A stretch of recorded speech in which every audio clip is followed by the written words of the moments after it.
Desde la antigüedad, las personas con algún problema mental convivían con el resto de la sociedad. La relación con los demás dependía del lugar o la cultura, y se movía entre el rechazo y la consideración. Fue a principios del siglo XV cuando un fraile mercedario, Juan Gilabert Joffre, consideró oportuno abrir un hospital específico para dar cabida a las personas con problemas mentales, y de esta forma evitar su contacto con el resto de los ciudadanos. Nacía así el primer hospital de inocentes, nombre con el que se empezaron a conocer estas casas de reclusión en sus inicios, creadas bajo el auspicio de órdenes religiosas cristianas. El tratamiento de la enfermedad, que se observaba casi siempre en personas que vivían en la extrema pobreza y muchas veces como consecuencia de esta, consistía en mantener ocupados con tareas cotidianas a los afectados. Si mostraban un comportamiento rebelde, se les azotaba, se les encadenaba o se les metía en jaulas. Algunos de estos métodos se mantuvieron en España prácticamente hasta el siglo XX, en parte debido a la superstición que atribuía a la enfermedad mental cierto componente diabólico. Hubo intentos de cambiar algo de las cosas, pero la manifestación de los manicomios y la falta de recursos económicos para los centros hicieron que las calamidades de las personas internadas en estos hospitales pervivieran, cuando en el resto de Europa se les aplicaba tratamientos o cuidados menos agresivos. En general, se tendía a separar a los hombres de las mujeres y entre ellos se aislaba a quienes presentaban un carácter más fuerte, segregándolos de los que se mostraban sumisos. A estos últimos se les podía permitir salir del manicomio para pedir limosna o para hacer de bufones.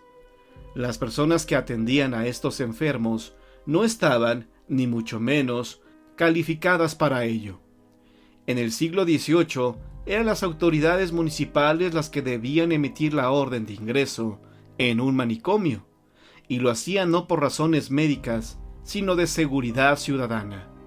En el siglo XIX se crearon los hospitales específicos para locos con la intención de otorgarles un tratamiento médico, sin violencia y buscando sosegarlos. No obstante, seguían existiendo las celdas de aislamiento para los de un carácter más indomable. Ya en esos momentos se empezó a distinguir entre distintos tipos de locos, para impedir que los de unos grupos y los de otros mantuvieran contacto entre sí. También en el siglo XIX nacieron los primeros manicomios privados, pero ni siquiera así se pudo evitar el desbordamiento. En el primer cuarto del siglo XX se empezó a fomentar una enfermería de tipo mental, hasta que en 1926 se creó la primera escuela de psiquiatría para el estudio y tratamiento de las enfermedades mentales.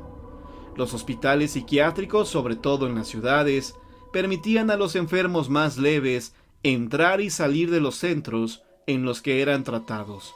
Sin embargo, a partir de los años 30, toda reforma emprendida chocaba siempre con la eterna falta de presupuesto, lo que condenaba al fracaso cualquier política que pretendiera mejorar drásticamente la situación de estos enfermos.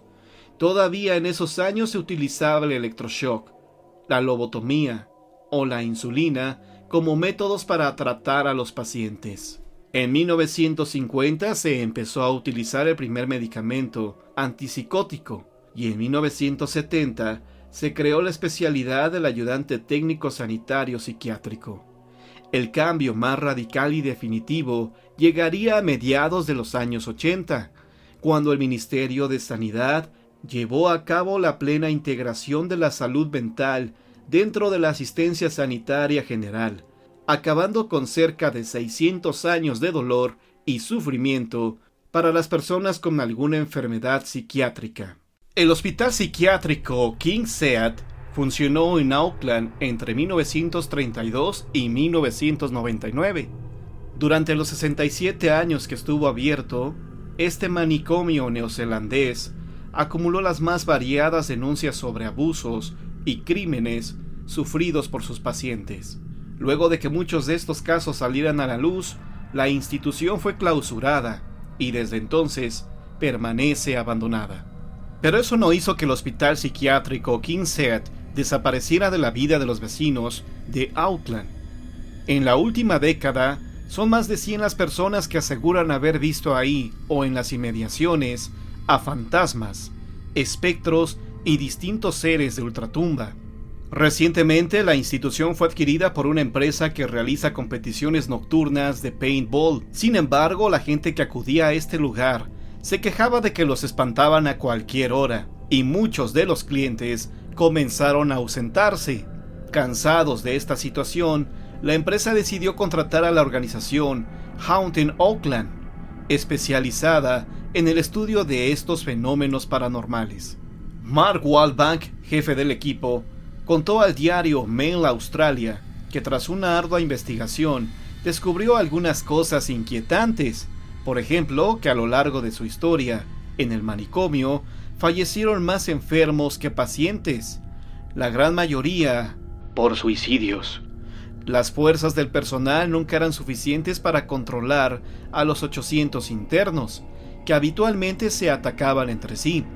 Pero algunos de los empleados, lejos de sentirse intimidados por el trabajo, habitualmente cometían abusos sexuales y psicológicos sobre los pacientes. Haunting Auckland realizó 3 inspecciones en el lugar, en busca de irregularidades paranormales. Una de las más notables que descubrieron fue la enfermera gris, el supuesto fantasma de una trabajadora que falleció en la institución. Waldbank contó que en sus equipos registraron una energía muy pesada, señal de una intensa actividad espectral. También dijo que escucharon voces, una de ellas que decía claramente Stephen. La Castañeda abrió sus puertas el 11 de septiembre de 1910 como parte de los festejos por el centenario de la independencia. A la inauguración asistió el presidente Porfirio Díaz y la alta sociedad mexicana. Su arquitectura fue basada en el hospital psiquiátrico parisino Charenton. La edificación se construyó sobre una antigua hacienda pulquera en Mixcoac, que en ese entonces eran las afueras de la ciudad. Gozaba de una vasta extensión territorial, lo que permitió que el centro psiquiátrico tuviera hasta 23 pabellones poblados por enfermos. Según la historiadora Cristina Sacristán, la Castañeda no es más que un mal sueño para la psiquiatría mexicana, por el mal cuidado que recibían los pacientes, la negligencia médica que sufrían, las terribles condiciones sanitarias e incluso por ser víctimas de tortura. La construcción estaba diseñada para albergar a 1.500 pacientes y tenían más de 3.500 atendidos por un muy deficiente cuerpo médico, lo que hizo que se convirtiera en un lugar de sufrimiento. Durante los primeros años solo se recibían pacientes con avanzadas enfermedades mentales, como esquizofrenia, pero al paso del tiempo comenzaron a recluir también a reos de cárceles, prostitutas, epilépticos, sifilíticos, alcohólicos e incluso a indígenas bajo la excusa de que eran inadaptados sociales.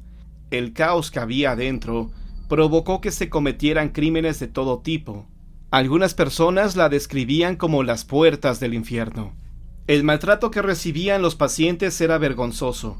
Los discriminaban y despreciaban a tal grado que a los pabellones recibían nombres como el pabellón de los imbéciles o el pabellón de los idiotas. También es famoso por los extremos métodos de tortura a los que eran sometidos. Se hacía un uso excesivo de los electroshocks, tanto que los pacientes quedaban completamente inconscientes.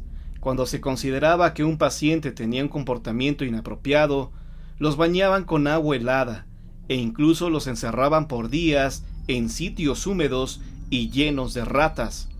Es por esto que la Castañeda es un episodio que pretende ser borrado de la historia mexicana. El presidente Díaz Ordaz ordenó la demolición de la Castañeda el 29 de junio de 1968, pocos meses antes de Tlatelolco, para que este infame establecimiento no causara alboroto en las Olimpiadas. La mayoría de los pacientes fueron albergados en otros centros de salud a lo largo de la República Mexicana, y la fachada fue trasladada piedra por piedra a Amecameca por Arturo Quintana, donde hoy resguardan a un convento. A pesar de las infamias cometidas en este lugar, es considerado como la cuna de la psiquiatría en México, y gran parte de la medicina de nuestro país se debe a este periodo. A pesar de ser poco conocido, el manicomio conmocionó a periodistas, investigadores y artistas.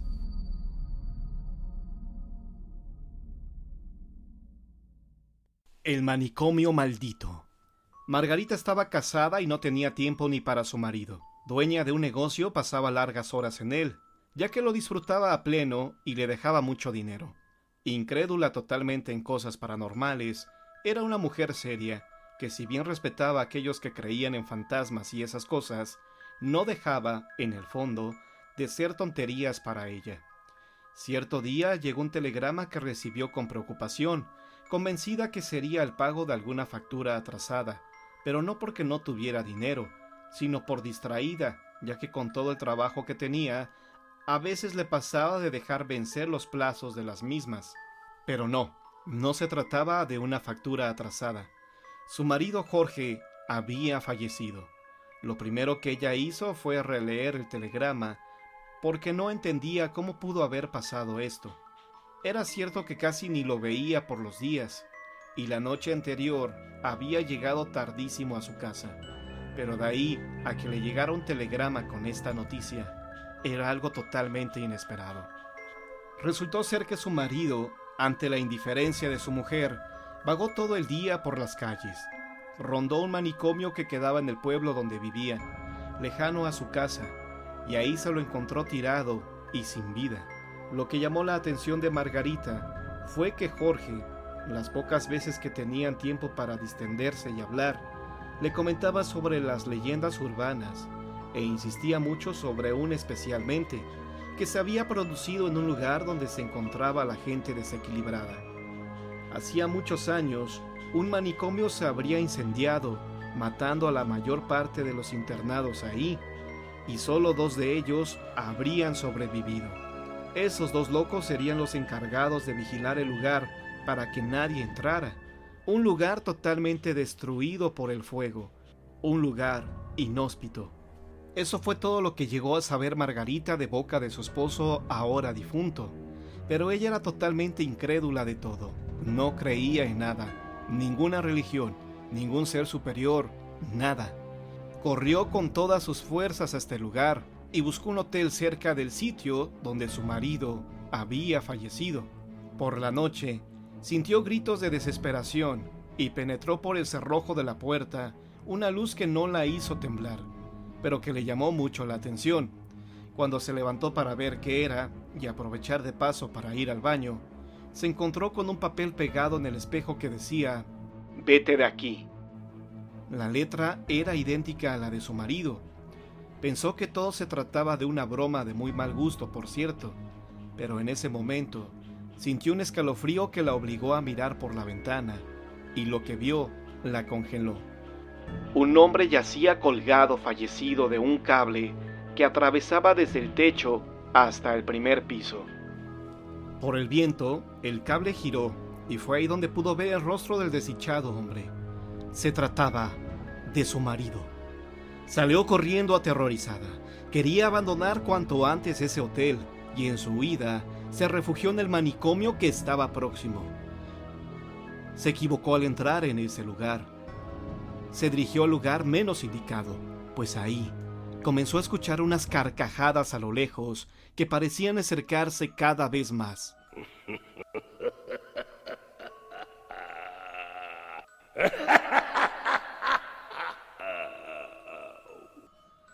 Margarita nunca sintió tanto miedo. Le temblaba todo el cuerpo. Vio aproximarse a un hombre vestido con una bata blanca que le preguntó: «¿Qué hace usted aquí?» «Estoy escondiéndome». Con todo el miedo que sentía, salían disparates de su boca. No era consciente de lo que decía. El hombre contestó: «Usted está en el lugar equivocado. No interfiera en este lugar. No moleste a mis amigos. Su esposo es uno de los nuestros». Y tras decir eso, el hombre vestido de blanco desapareció. Margarita corrió lo más rápido que pudo hasta lo que se supone era la puerta de salida, pero esta se cerró de golpe. 3 días más tarde, sus compañeros y empleados del trabajo, extrañados por su ausencia, ya que jamás Margarita dejaba de ir al negocio, decidieron que uno de ellos fuera a buscarla a su casa. Encontraron el telegrama y se decidió que Marcelo, un empleado fiel al negocio y amigo de Margarita, fuera al manicomio a buscarla. Se encontró con la escena más trágica que pudo haber imaginado jamás. Margarita estaba colgada de un ventilador de techo muy viejo dentro del salón principal del centro para psiquiátricos. Quedó paralizado y le llamó la atención el líquido viscoso que goteaba del cuerpo. Cuando juntó coraje suficiente para acercarse a ver qué era el líquido tan curioso que caía, se percató que no estaba colgada de una cuerda, sino de sus propios intestinos. Le habían arrancado los intestinos. De repente, escuchó una risa diabólica, que cada vez parecía acercarse más y más. Presentía que la muerte se le acercaba a él también. Empezó a transpirar y a sentir que se le congelaban los huesos del terror que sentía. En minutos estaba colgado junto a Margarita, con una cuerda que de a poco lo iba ahogando, hasta que se acordó que llevaba encima una navaja que le habían regalado. Cortó la cuerda con las pocas fuerzas que tenía y corrió desesperado a la puerta. La salida estaba bloqueada por un montón de sillones viejos y sillas de madera. Marcelo, el empleado que quiso rescatar a su jefa y compañera, estaba atrapado. Empezó a quitar los sillones y sillas y todo lo que encontró delante de la puerta principal del manicomio. Lo más rápido que pudo. Estaba fuera de sí del terror que sentía. Pudo sentir una presencia que se acercaba, y cuando la vio, no daba crédito a lo que veía. Era Margarita con una cuerda en la mano y con sus intestinos en la otra, su cara deformada. ¡Ayúdame! ¡Ayúdame!, gritaba Margarita. Mientras miraba estupefacto cómo ella se iba acercando, intentó meterse por un pequeño agujero que había en la pared, y que pudo ver recién cuando la mayor parte de las sillas fueron quitadas por sus temblorosas manos. Trató de escaparse, pero Margarita le tiró de la pierna, le quitó un zapato, y él quedó atorado. Ella hacía fuerza por entrarlo, tanta fuerza hizo que logró arrancársela, y él sintió cómo miles de bichos entraban a su cuerpo. No pudo escaparse. Todos los males que entraron en su cuerpo se encargaron en segundos de carcomer su organismo y dejar solamente los huesos. Espero que este video te haya gustado. Te recuerdo que los programas en vivo son los días lunes, miércoles y viernes a partir de las 10 de la noche. Los días viernes recibo llamadas de la gente narrando sus historias de fantasmas. Ojalá participes compartiendo tus experiencias. Por tu atención y compañía, muchas gracias. Al final del video te dejo algunas recomendaciones que seguramente serán de tu agrado.